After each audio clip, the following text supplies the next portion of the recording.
I'm Jenell Harris, and welcome to the 501c TV show, the podcast that talks to system change leaders, thought leaders, nonprofits, and nonprofit partners to discuss what's new in the industry.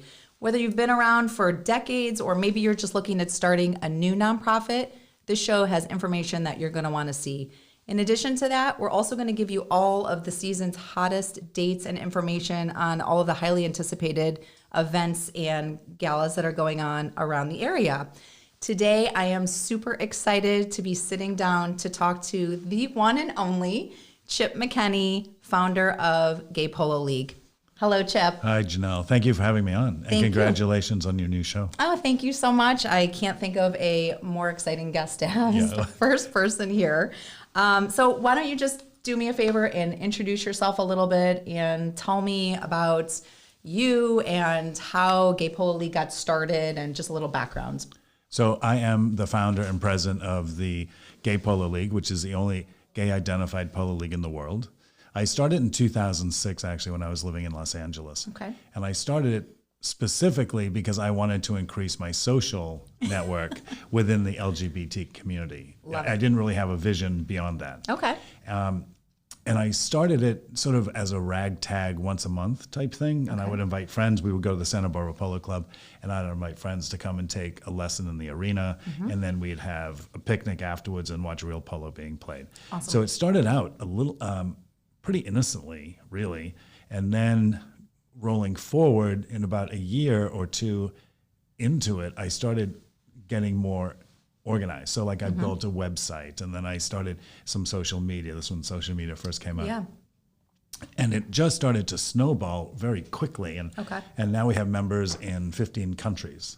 I saw and that we online. produce, isn't that great? It's so cool. And we keep getting more and more people, which is incredible. Yeah. So that's exciting. And then we also now, at first I just produced like little local fun things in Los Angeles, like, you know, I did a gay for a day where gay people could bring their non-gay friends, and we'd all play polo together badly, and then we would sit around and drink and eat. I love it. And then that kind of morphed into this, well, let's do tournaments. And then now we have international tournaments, and our biggest one is here in Wellington every April. And then we produce tournaments in Europe and in South America. Okay.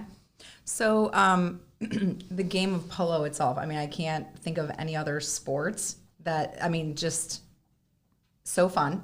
And also, did you grow up playing polo? Like, how did you kind of get into polo? And then, you know, obviously it morphed into being a platform for this fundraising and kind of philanthropy that you do every year. So I'm a passionate about horses from birth. Okay. It was always in my DNA. My grandfather had race horses, and it just hit me hard.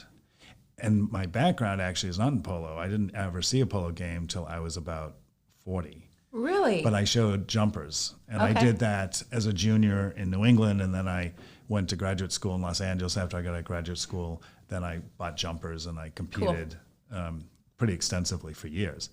And at the age of 50, I decided I'd done enough with jumpers. I'd done everything I could do, given the time, the talent, and the horses I had. So I ended up getting out of horses, thinking, okay, that was that, and I'm going to get out of horses entirely, and I'll find another passion. Instead, but you couldn't. No, and you didn't. No, and instead, I was introduced to polo by a friend of mine who was still playing at the age of 77. Oh my gosh, that's amazing! And he and his wife were very good friends of mine, and he said, "Why don't you just get on my polo pony and see what you think?" Okay. So I did, and I loved it. And then I took a polo lesson in Santa Barbara, and literally halfway through the lesson, I pulled up and I said to the polo coach, who I didn't know, I said to him, "You know, John, I've decided this is a perfect sport for gay people, and I'm going to start a gay polo league." And it just hit you just like that. It did hit me just like that. Oh my gosh, that's so fun. And that was the birth. I mean, I can tell you that since moving to Wellington, if you haven't been to a polo match, I know very little about the actual game, but I'm learning more and more every time I go. Yeah. But it's the social, it's the camaraderie, it's just the whole fanfare, I think, of I think that's true. The spectator side of the sport. Correct, because it's a very pretty woman moment. It is. I mean, it's a very, you dress up and there's a lot of action on the field, but really the fun action is on the side of the field. Absolutely. Absolutely. Which kind of leads us into your event coming up. So Yes, April 6th through 9th, Correct. 2023. It's been on my calendar since the date was announced. Oh, really? So Oh, good, I am good. super excited. I hope you'll come, and I hope you'll bring everybody you know, I and will a few bring people you don't know. tons. Like, I'm super excited for this. I've been waiting, like I told you off camera, I've been waiting years to do this. So I'm very excited. So tell us a little bit about the event. You know, what can we expect from the weekend? How does that work? And then also after that, we'll talk about the fundraising aspect of it, which I think is phenomenal if you look at it historically about the amount of money that you guys have been able to raise year over year. The event this year is going to start on April 6th, and it's a 5-day event, actually. Okay. But it's bookended by events that are invitation only. Gotcha. So on Wednesday, we have players flying in this year from 6 different countries. Oh my gosh, okay. And we have an entire LGBT team flying in from France to compete. Oh my gosh, that's so cool. And that's First amazing. time? First time. Oh, that's Yeah, amazing. Okay, yeah. cool. And then Wednesday night, we have a reception for all the players. That's just the players and their significant others, spouses, etc. And then on Thursday, we have a VIP reception that we're going to do at Nomad in West Palm Beach, which is a very groovy art space, wine bar type thing owned by Sean Rush. He's amazing. Okay. So we're going to do that, and that's just for players and sponsors. Gotcha. And that's where we get to thank the sponsors and recognize them for supporting diversity, and particularly the GPL. Then Friday night, we have GPL Polotini. That's very key. I saw that Right. online. Presents Wigstock. Oh my And this is a fundraising event for Okay. us. So this is like the main fundraising event. And we have open bar and dancing, entertainment, food, and it's a blast. And is that one open to the public? Like It anyone is can open buy to a the ticket? public. Yeah, it is a Perfect. ticketed event. Noted. Right, noted. Make sure. Gaypolo.com. Yes. Go to gaypolo.com. Please check it out. So, Polotini. and buy tickets. So that's our fundraising event, and that's Okay. a lot of fun. And it is open and it is ticketed, and we call it Wigstock because everybody wears a wig. Oh my gosh. Which is so much fun because honestly, if people put on wigs, they just change. They become different people. They absolutely change. Yeah, it's hilarious. I went to a bachelorette party many years ago, and that was the requirement. We all had to wear a different wig. And people do put on wigs, and they love it. So that's fun. And then on Saturday, we have our big GPL final matches. Okay. And that gates open at noon. That first match is at 1. The finals are at 3, and followed by this award ceremony and the after party. Okay. And is this the tailgate? Mm-hmm. Saturday is the tailgate. Correct. So on Saturday, in addition to polo, because our event is as much social as it is sport. Yes. So the tailgaters compete to win awards. So we have categories of 5 different awards. Gotcha. And then we have a judge, actually a judge committee that goes around and interviews all the tailgates and samples the food and samples the drink. I mean, it's great. Oh my gosh. And people put a lot of effort and a lot of time and creativity into building a presence. And I think the thing, if you haven't been to our event, I'll contextualize it this way. The GPL event is like the love child between Burning Man and Pretty Woman. That's amazing. So it really is that type of thing. Like Wonderful. we're very unique in gay sports, and we're very unique in the polo world. Yeah, I love that. Okay, perfect. So one thing I wanted you to talk about too was, and thank you for that. That makes me just more excited for the entire weekend. But I'm going through my notes here, and what I saw online, your mission statement, which I love. I love your battle cry, which is the slightest difference makes all the difference, which I love. That's an amazing quote. And then I'm just looking at the various organizations that you guys have supported. This says 2018. Is this like when we're first like? Yes, that was when we first became a 501c3. Okay, perfect. I love that. And so the numbers are just staggering. So we went from $4,700 raised in 2018 to last year, you were over $135,000. I know, isn't that amazing? It is. It makes me so happy. Me too. You know, it's interesting. As we've started this, I didn't know anything about 501c3s. And I didn't start out with this vision that our event could be a platform to raise money and make a difference in people's lives. Yeah. That just sort of came later in the game. Which I think is even like a cooler part of the story, because it really is kind of an organic thing. And I think it makes the whole message more powerful and what you were able to do. I agree with you. I think it is important because now we do have a platform and we do have an identity and a brand that has value, and we can use it to help other people. Absolutely. So what we did, and a lot of people touch this event. It's not just me. I just get to be the spokesperson, the face of it. But a lot of people worked together and helped educate me on what the benefits of a 501c3. So we were going after sponsors, and some sponsors give you money out of their marketing funds, or they have foundation funds. Right. And foundations only give to nonprofits. Correct. But marketing will give to anybody. Right. So we felt like we were serving two masters and making it easy for people to say yes. Yeah. Here's the thing that I was naive about. So we became a 501c3, and that's just paperwork. Yeah. Right? That's just. But then there's a fundraising component to it. I'm not a fundraiser. I had no experience in that at all. So part of the elevation in fundraising dollars was the fact that other people stepped in and started helping with fundraising. And that's a great point. So one thing in talking with a lot of nonprofits, they say that I might have started this with my mission and my vision, but without a good team around you, so that everyone kind of has an expertise on what to do, how to do it. And I'm sure every year you learn a little bit more along the way. You learn as much good as you do bad. Yeah, for sure. I'm sure. And what works and maybe that didn't work as well as we hoped, and Yeah. you move on from that. But what would you say would be the biggest thing that you've learned? The biggest takeaway starting from Chip back in 2018, just starting out, to now we're going into 2023. And, I think you can blow this number from last year even out the I water. hope so. I honestly, my goal is to turn the International Gay Polo Tournament in Wellington into $1 million fundraiser. That's my vision and my goal. Okay. And I believe it's doable. Yeah. I don't think it'll happen overnight. I'd be thrilled if it did, but we're on our way to getting there.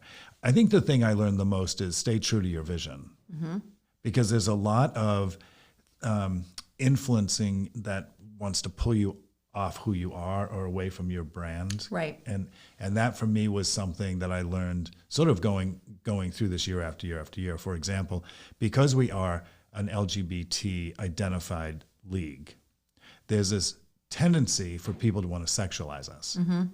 But being gay is not about sex entirely. It's about a lot of things. Right. And so along that spectrum, we stayed true to the fact, we're never going to have a calendar of hot, gay polo players without their shirts on. Like, that's not us. Right.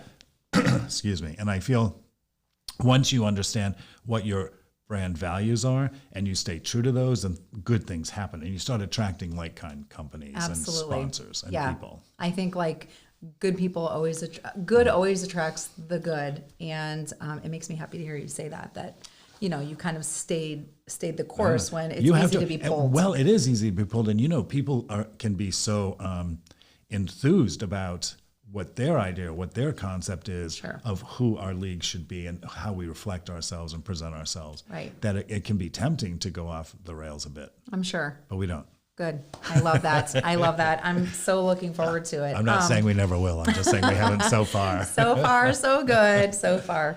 So let's talk a little bit about just sports for, the LGBTQ community. I did watch an interview. I stalked you a little bit, and I watched a few interviews that you've done previously. And in one of them, I was interested in the fact that you said as a young man, you never played a team sport. No, never. Which I find so fascinating. So why do you think that is? And for GPL, why is that so important now to be able to give that message to anyone really at any age, any gender, that you can play a sport like this? And what do you think the takeaway is there, and how has this helped you? I think actually from my own, I can only speak from my own experience. When I was a kid, of course, I was gay, but I didn't know what that was. I just knew it was wrong. Okay. I just knew that wasn't acceptable. So I had to be very quiet about that. And my fear of being found out and exposed as a gay kid was was really the trajectory that took me into solo sports. Yeah. So I was always passionate about horses. I Yep. was always passionate about skiing. I was passionate about water skiing. So, and those were the sports I pursued. Gotcha. And the reason I did was because I had no fear of being found out. Right. Then, and those are also sports that, because they're solo sports, you have a tendency of being a little more distant from people. So that's how I protected myself as a gay kid. The flip side of that is you don't have that team sport experience. And team sports, really, they're powerful sports in the fact that you build dependence and interact with people, and you learn how to play together. So it's not about you winning or losing, it's about us winning or losing. Correct. Or did we play well? Or, should somebody be better? So somebody, can you help me get better? Those type of things. So that was really true. I didn't play any team sports. Also, polo at the time, because I did show jumping up to the age of 50, which is another solo sport. Yes. In polo, I didn't know anything about it. It was kind of an invisible sport. And then when I first started it, I was like, this is amazing. Like, it really is amazing to play on a team of 4 people against another team of 4 people. Riding a 1,200 pounds. 1,200 pound animal. At 30 miles an hour. Hitting a ball that's this big. 3 inches in diameter. with a stick. It's so absurd, but I'm telling you, it's wildly addicting. It is. It's the most adrenaline rush, I think, of any sport. And I haven't done all sports, but all the sports I've done, it's the most adrenaline. I can imagine. Yeah. I mean, a regular sport on its own is, crazy. And then you throw in all the other elements. I've been going to polo now more and more and more because it's just what you have to do here in Wellington. Of course. And it's amazing. But I learn a little bit more about the actual game every time I go. And it's astounding. The thing that appealed to me about it right from the get-go. First of all, I love horses. So, they're the most magnificent creatures in the world for me. But it's a beautiful sport. It's an ancient sport. There's an elegance to it, and there's a beauty to it all of its own. And it's also a sport that is played all around the world. And unlike show jumping, which is the sport I excelled in prior to this, you can go anywhere in the world and lease a polo pony and get in a polo game. Which is so crazy. Yeah. And the other thing is it's wildly inclusive because it is a team sport. Right. So even when I started the Gay Polo League and we started being known, we got a lot of invitations to play. It was sort of like, oh, I don't really care if you're gay. I'm just happy you play polo, so why don't you come play with us? Yeah. Right. And so that was great. That was really fun for me to realize that there's this whole other world of team sports that can be inclusive and inviting. Totally inclusive, which I love about that. There's really no barrier. Like you said, anybody can just pick up and join in. I mean, and I wouldn't be telling you the truth if I didn't say that there's been some opponents to a gay polo league. And I often get the question why, which is a fair question. Of course. And then I get that stupid, irritating question of, are the horses gay? Oh my God. Like, oh, no. Shut up. Yeah, please don't ask that. That's just silly. Please, that's so stupid. Yeah, it is. They're not. They're not. But if they were, they'd be fine with us. They would be fine. They would be fine. That's silly. So, and then let's go back to just a little bit about some of these other events that are going on around the world. So there's other events in other countries. And I just want to touch on quickly is where are the other gay polo leagues? How come other leagues haven't formed in other places? Well, I don't know the answer to that. Yeah. I think it's something you have to have a real private passion for. Yeah. And I think it boils down to the individual. Okay. Because certainly there are LGBT polo players all around the world. Sure. And there was opportunities to play in polo tournaments around. That's an interesting question. I don't really know the right answer to give you, but I don't either. It was just when I thought about it, I'm like, I can't believe there's not more gay polo leagues. And sort of to give you a little bit of insight into gay sports. So gay sports generally are organized in chapters. So you have like the Gay Softball League, which is a national league, probably international now, but they have chapters in different cities and chapters play other chapters. Gotcha. Because we're the only gay polo league in the world, we actually have to produce our own events so that we can create the opportunity to play with the gay polo players. Right. and we've done events in Saint Tropez for a couple of years. We've done London. Terrible. I know. Oh my God. And, Poor you. Well, here's the thing. I mean, it is the destinations of polo clubs are beautiful. Yeah. It's like what golfers must feel like when they go and see these gorgeous golf courses, because polo pitches are huge and they're green and they're open and they're it's beautiful. It's stunning. And then you put this like magnificent creature on it. And magnificent riders and all of that. It just kind of goes together. So let's see here. So let me just recap here. You've given me all the good stuff that I need. Is there anything that we didn't cover, Chip, that you want to say, that you really want to get out there about Gay Polo League? Yeah, particularly about our league. So we are an LGBT self-identified gay polo league. That said, we are inclusive. We're not exclusive. We have a lot of really strong allies that support us.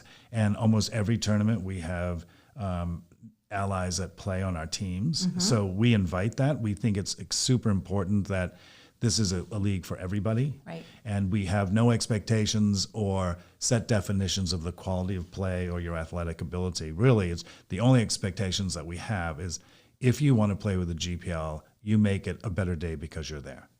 I love that. And that's It's very really simple. It's very simple. It's all about and it works. And people seem to get it. Yeah. Which makes us happy. Listen, if it's a happy day out and everybody is just, having a good time together and out there for the cause, then I don't see anything. Recently we were inducted into the Palm Beach Sports Hall of Fame. I saw this. In 2022, which was amazing. We were awarded the Champion of Diversity, Inclusion, and Diversity, Equity, and Inclusion event, which was tremendous. For us, it was a badge of honor because we were voted in by non-gay committees. So that sort of gave us a sense of, okay, we've accomplished one thing. Right. And when I received the award and we were talking about it, I decided I would answer the question about why a gay polo league and why it matters. And it really boils down to this. If you elevate awareness of LGBT athletes, you hopefully stimulate discussions. Yes. With people who may question why the need, why is it important, why does it matter? And with discussion, hopefully comes understanding. And understanding is really the foundation of inclusion. Absolutely. So that's the answer now. I love it. It's a fantastic message. Anything else, Chip, that you want to include? I'm going to throw out the dates again one more time. And I believe tickets will be on sale soon, as I have hopefully today or tomorrow badgered you about enough here. But April 6th through 9th is the Gay Polo League event. It cannot be missed. Tickets will be available online at gaypolo.com. Gaypolo.com. And we certainly hope everyone will come. We're welcome. We do pride ourselves on being a family event, so it's perfect for everybody. Yes. And I guarantee you'll have an afternoon or an evening unlike you've had before. I've heard all about it. I'm super excited.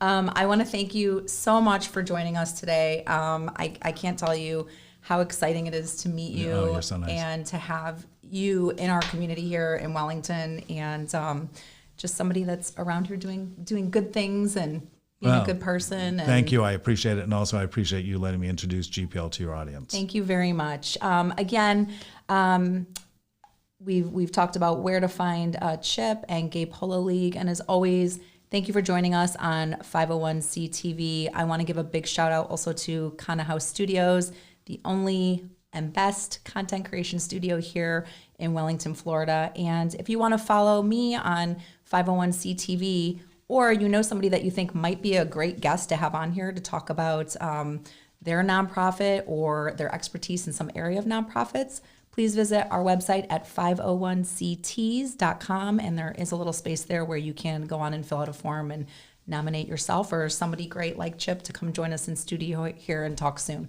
Thank you very much. Have a great day. Thanks, Chip. Bye-bye.